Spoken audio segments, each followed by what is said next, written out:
انادولو طالبان غواړي د ټي ټي پي غړي د هیواد په لویدیځ کې دېره کړي. پنجشنبه د جوزا 25مه د ترکي انادولو خبري اژانس وایي کابل او اسلام آباد موافقه کړې چې د پاکستاني طالبانو یا ټي ټي پي غړي د افغانستان په لویدیځ کې ځای پر ځای کړي. اژانس وایي د پاکستان یو جګپوړی امنیتي چارواکی چې له رسنیو سره یې د خبرو اجازه نه لرله د نوم نه ښوولو په شرط ورته ویلي. د دواړو خواوو د دې پلان پر سر تفاهم ته رسېدلي خو تر اوسه پورې په دې برخه کې کوم عملي ګام نه دی اخیستل شوی. د سرچینې پر اساس د ټي ټي پي د غړیو د لیږدولو لګښت به د پاکستان په غاړه وي.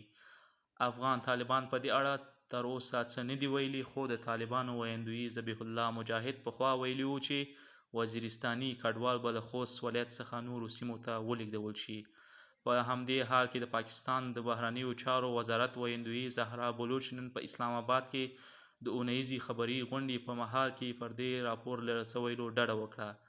په همدې حال کې د طالبانو مخالفان په تیره بیا هغه رسنۍ چې قومي مسایلو ته ډیره لمنه وهي ادعا کوي چې د طالبانو حکومت غواړي چې د ټي ټي پي غړي د افغانستان په شمال کې میشت کړي.